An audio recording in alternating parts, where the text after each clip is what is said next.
This is Amanda Kilo, Melissa Willis, and Lindsay Harville. This is the Bama Brunettes, and we are discussing the book How to Teach Like Your Hair is on Fire by Rafe Esquith. In Chapter 1, the author discusses ways to gain trust, not fear. Throughout the chapter, he tells a story about a student in a classroom, not his own, with a very messy backpack, and how instead of the teacher handling the situation calmly, he yells and tells the rest of the students to treat his desk as a trash can. Although the student does learn to keep his backpack and desk area neat, he was totally humiliated in front of the entire classroom. The author talks about 4 major areas that we, as teachers, need to be aware of. The first is not to frighten the students, but build trust. The second is we should always be dependable. We as teachers set examples for our students. If we say we will do something for them, we should always follow through. Third, the discipline we give out should always fit the crime. We should never overdo or underdo punishments. It is those teachers that do not find a punishment that fits the crime evenly that get labeled mean or super nice. And lastly, and to me the most important, it encompasses all of the above. We should always be a role model. Our actions in and out of the classroom are always watched. We should always keep that in mind while responding to everyday situations.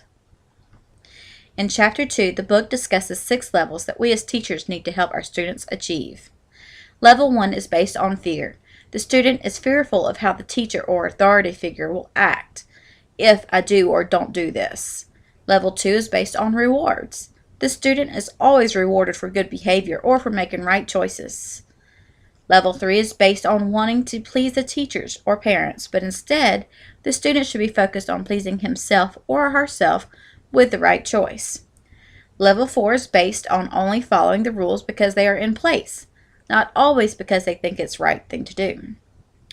Level 5 is a much higher level of thinking for students, and many do not even make it to this level until adulthood, but it focuses on the golden rule. Would I want this done to me? Is the question that should always be asked. Level 6 is the top thinking level, and it takes a long time to develop.